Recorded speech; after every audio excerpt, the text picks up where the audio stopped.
Hey, welcome back to another video, and welcome to the start of a new project I've wanted to undertake for a little while now. Over the many years and various incarnations, the Sonic comics have had some truly bizarre stuff in them, from an insane Sailor Moon parody universe created by longtime Spider-Man writer Dan Slott, to a Zoot Suit that transported Sonic to a film noir dimension, to Sonic the Human.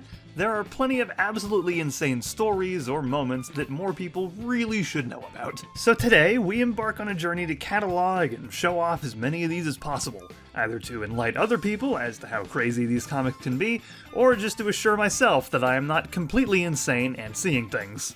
We're mostly going to be hopping around the different periods and to the different comic series, but for now we'll start near the beginning of the Archie Sonic series.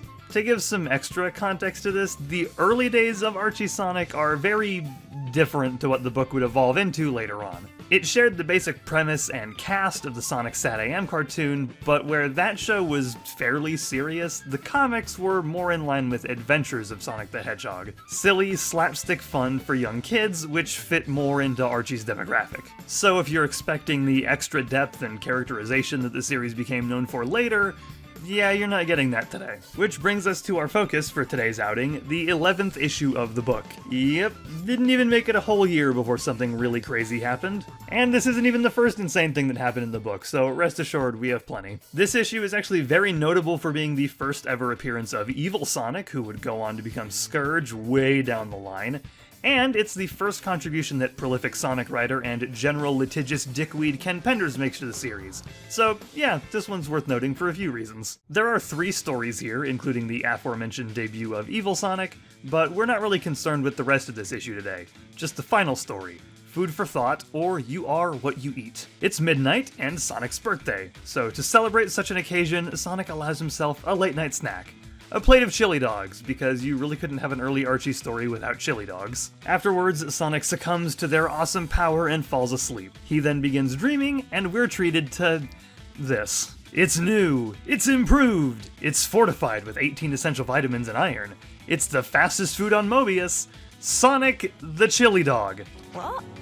Yes, you really are seeing this. This is a very real story that Archie actually published that was actually written by Ken Penders. And we've only just begun, my friends, so buckle in. Sonic is then told by Sally, who is an ice cream cone, naturally, that the pizza guy dropped off a tape. We'll ignore that the pizza guy is apparently also the mail guy and didn't even seem to leave behind a pizza, and instead move on to the tape itself, which is a message from Chef Robot Burger. I award you no points, and may God have mercy on your soul.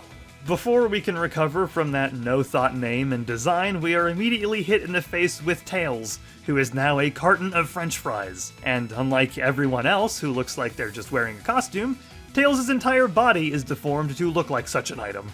Well, there's something you don't see every day. It's fine, I didn't really need to sleep anyway.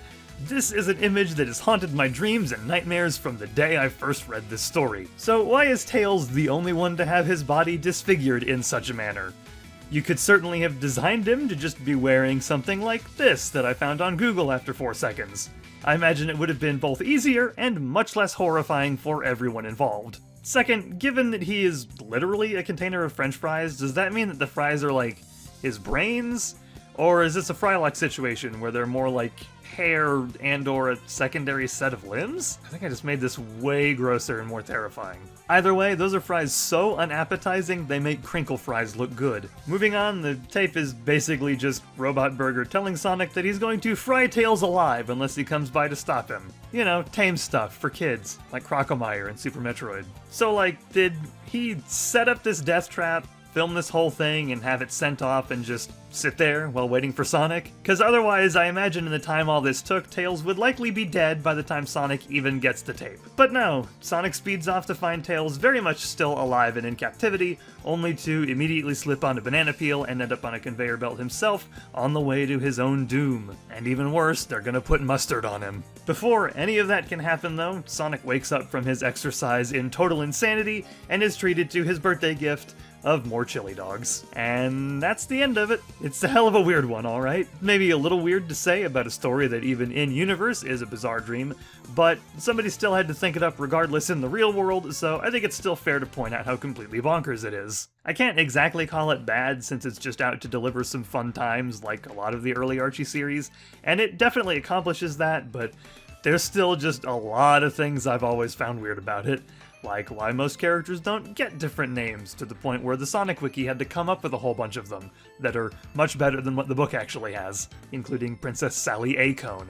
Props to whoever did that. And the aforementioned stuff with Tails is pretty strange too. Still though, I guess it does what it sets out to do, and hell, it's stayed in my mind for the last decade or so it's definitely not forgettable if nothing else. As I mentioned at the top of this is not the last time we'll be spotlighting some weird Sonic comic stuff, so if you've got a bizarre story or a moment from the comics you want me to talk about, let me know, and I will probably get to it at some point. Not certain what we'll cover next, but you can bet your buns that it'll be wild, probably cheesy, and to miss out on it would be a real mistake. I am not apologizing for any of those. If you enjoyed the video, give it a like, subscribe if you want to stick around for the future stuff that I talk about. You can go give me a follow on Twitter where I tweet random thoughts, stuff that I'm usually working on, and always when I upload a new video, so that's probably the best way to be notified of when I upload stuff. And if you would like to support me directly, I have a Patreon linked in the description where you can donate a couple of bucks, get some perks, but if you're not in a position to do so, or you just plain don't want to, that is a-okay. Just watching the videos and sharing them around is more than good enough. That's all for now, and I will see you guys next time.